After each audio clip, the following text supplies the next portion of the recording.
प्रभु कर रहे हैं। सारे मोर देख रहे हैं, अद्भुत मोर कहां से आ गया। मोरनियां पास हैं और मोर अपने सर्वोच्च नृत्य को आज करने लगे। कभी नचते नचते एक पैर ऊंचा उठावें और सुंदर गान करें, और जैसे वो नृत्य करें प्रभु वैसे ही करके दिखावें। कभी मोर चलते चलते यहाँ पे आवे, प्रभु भी घूमते घूमते वहां पे आ जाएं। और जहां ऐसे अद्भुत मयूर को नृत्य करते देखा, मेघों को लगता है सावन महीना आ गया है। उन्होंने मंद मंद वृष्टि करनी प्रारंभ कर दी, आकाश में बिजलियां चमकने लगी, बादल गरजने लगे। जेठ मास है, लेकिन जहां प्रभु को ऐसे अद्भुत मोर को नृत्य करते देखा, गान करते देखा, और मेघों को भी लगा मानो वर्षा ऋतु आ गई हो। ऐसा सुंदर अनुभव होने लगा। और कह रहे हैं कि जैसे जैसे मोर ताल देते, गोपियों भी तालियां देने लगे, गोप भी ताल देने लगे। जैसे जैसे गोप ताल दें, ऐसे ऐसे बादल गरजे, जैसे जैसे बादल गरजे, ऐसे ऐसे मयूर ताल देवें। ऐसी सुंदर संगत हो रही है। यहाँ गोप ताल देवें, ऊपर मेघ गरजे, और वहां प्रभु अपने नृत्य के द्वारा अपने चरणों से ताल दें। और ऐसी अद्भुतता जब देखी तो मोर के संग जो मोरनियां नाच रही थी वो भी दंग रह गई। ऐसे अद्भुत मोर के दर्शन तो अभी तक कभी नहीं किए। और सारे मोरों को छोड़ छोड़ के सारी मोरनियां इस अलौकिक मयूर के आगे आके नृत्य करने लगी। और सारी मोरनियां इस अलौकिक मयूर के आगे नृत्य करने लगी। सारे मोर लज्जित हो गए। जहां सारे मोर लज्जित हुए, सारे सखाएं जोर जोर से तालियां पाड़ के उनकी मजाक उड़ाने लगे। और इस मयूर नृत्य से ठाकुर जी ने अपने सखाओं को हास्य रस का अनुभव कराया। सुंदर नृत्य आपने किया। और जहां सारे मोर भी आपके नृत्य को देख के, आपके वैभव को देख के, आपके स्वरूप को देख के परास्त हो गए। प्रभु वहां से आगे पधारे, आगे चलते चलते जा रहे हैं। कभी कभी अपने सखाओं से युद्ध कर रहे हैं, और सखाओं के संग युद्ध करके वीर रस का अनुभव आपको करवाया। और बाद में ठाकुर जी के संग दाऊ जी भी हैं।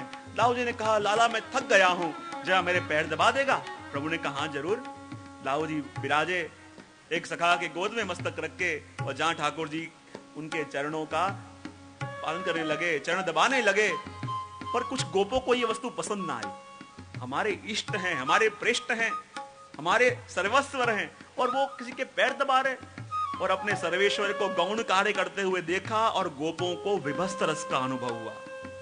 और ठाकुर जी ने इस लीला के द्वारा इन गोपों को विभस्त रस का अनुभव भी कराया। और जब ठाकुर जी थके, ठाकुर जी को श्रम हुआ, और ठाकुर जी कहते हैं उन गोपों के गोद में अपना सर रख के सोए।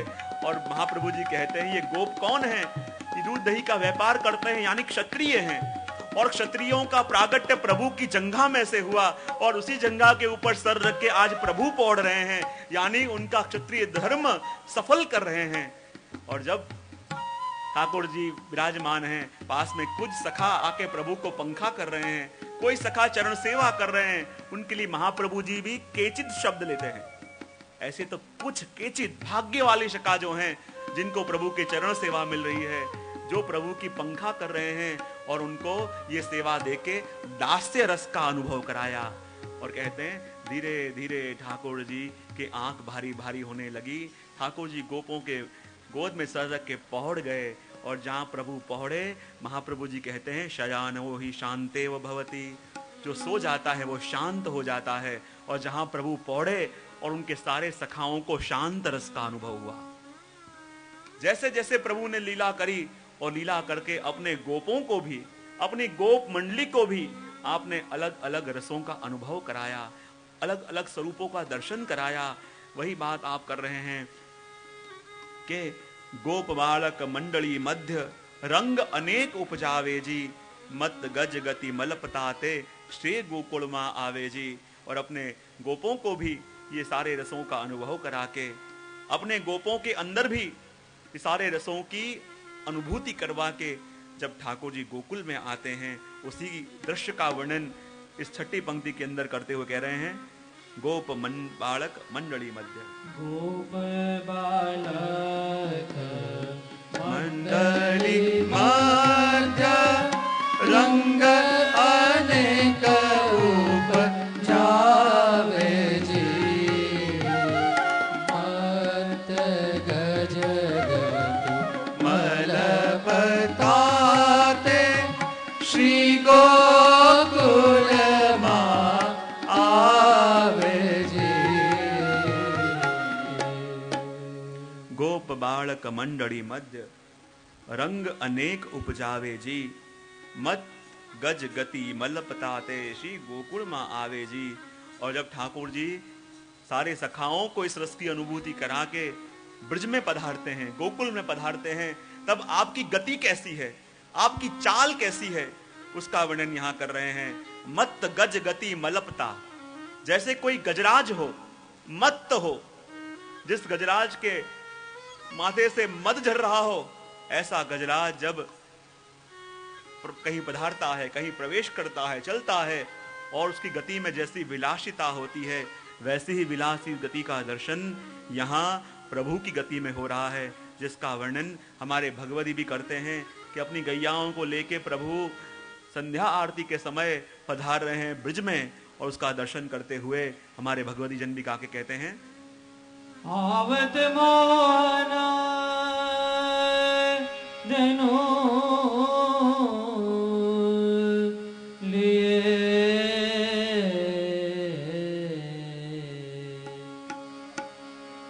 आवत मोहना देनो लिए आवत मोहन देनो लिए मोहन देनो लिए आवत मोहन। गौरहुली मेला हुई है, प्रभु पधार रहे हैं, दर्शन करिए, क्या अवस्था है। विचार करो, आप भी उनमें से हो, उसी किसी ब्रज की अटारी पे आप भी खड़े हो, किसी ब्रज के आंगन में आप भी खड़े हो, पूरे दिवस का ताप है, प्रभु के लिए आरती हृदय में है, प्रभु के पधारने का समय हो गया है। जो आंखें प्रभु की राह तकते तकते थक चुकी थी, उन्हीं आंखों को सनात होने का समय आ गया, प्रभु पधार रहे हैं, दर्शन करिए। आवत मोहन मोहन देनु लिए आवत मोहन बाजत वेणु रेणु तन मंडित बाहु श्रीदामा हंस दिए बाहु श्रीदामांस दिए आवत मोहन। एक हाथ में वेणु है, एक हाथ से सुदामा का हाथ पकड़ा हुआ है, और श्रीदामा का हाथ पकड़े हुए ठाकुर जी चलते चलते आ रहे हैं।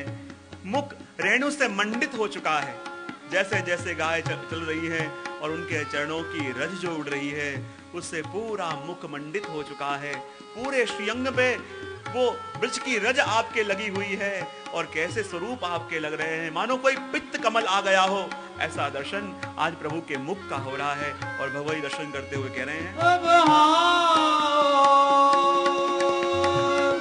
कजिपत वेद लाल उपरना और नौकन बनमाल कुंडल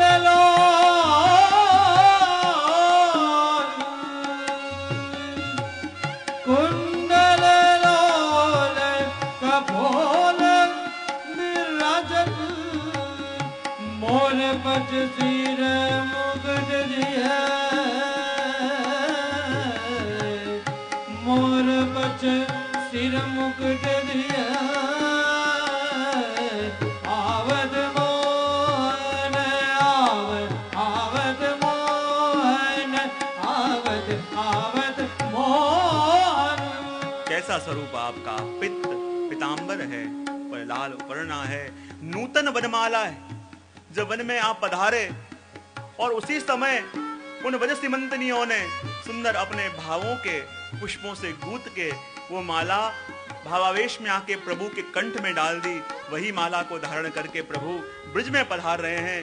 नूतन पुष्प की माला लेके पित्त पीतांबर धारण करके वन में आ रहे हैं, और उन अटारियों में खड़ी खड़ी सखियां जो पूरे दिन के ताप को शांत करना चाहती हैं, अपने नेत्रों से टगर टगर प्रभु के दर्शन कर रही हैं। प्रभु